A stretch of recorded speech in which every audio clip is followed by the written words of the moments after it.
प्रदीप बिंद के घर पे हम हैं और उनके घर का हालात हम आपको दिखा दें। यहाँ कोई नहीं है कि कुछ ग्रामीण ऑफ कैमरे बता रहे थे कि पुलिस आती है और छानबीन करती है, यहाँ देखती है और देख करके चली जाती है। बिंद की बहन सौम्या ने कहा है कि अगर 15 तारीख तक कार्रवाई नहीं होती है, ये तीनों का इनकाउंटर नहीं होता, और वो भी इनकाउंटर फुल इनकाउंटर की बात कर रही है कि अगर फुल इनकाउंटर नहीं होता है तो हम 15 तारीख से धरने पर बैठ। प्रदेश के जौनपुर जिले में एक दूल्हा डोली सज करके, एक प्रकार से कहा जाए दुल्हन इंतजार कर रही थी, उसको लेने जा रहा था और रास्ते में ही कुछ दबंगों ने दूल्हे की गाड़ी रोका और सीधा उसके सिर में गोली मार दी, जिसकी वजह से दूल्हे की मौत हो जाती है। फिलहाल ये मामला कई दिनों से सुर्खियों में है। आज 11वां दिन है और इस वक्त हम पहुंच चुके हैं आजमगढ़ के उस व्यक्ति के घर पर जिसके ऊपर सीधा सीधा आरोप है कि इसी व्यक्ति ने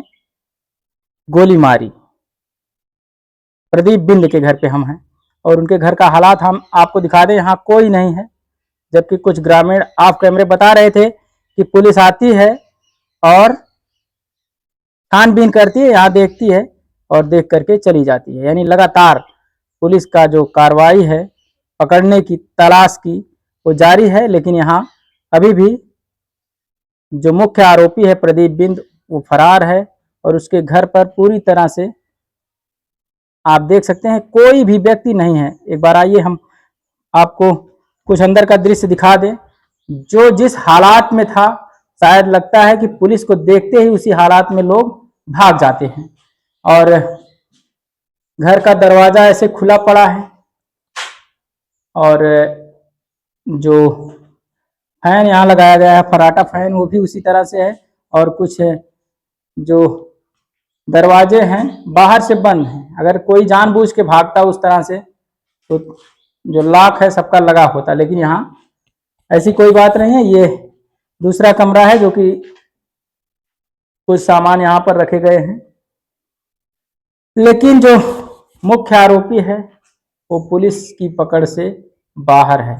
इसके ऊपर उनकी बहन ने और उनके पिताजी ने, उनकी माताजी ने आरोप लगाया कि ये धमकियां दे रहा था और लड़की का जो भाई वो भी बता रहा था कि प्रदीप बिंद हमारे पुराने रिश्तेदारी का एक ममेरा भाई लगता है और उसके ऊपर भी शंका है, क्योंकि वो आता है उसी दिन जिस दिन बारात आनी थी, उसी दिन वो आया और अपनी माता को वहाँ छोड़ता है और फिर अपने पिता को लेकर के चला जाता है, या पिताजी को वहाँ छोड़ा, किसी को छोड़ करके एक लोग को लेकर के साथ में चला जाता है।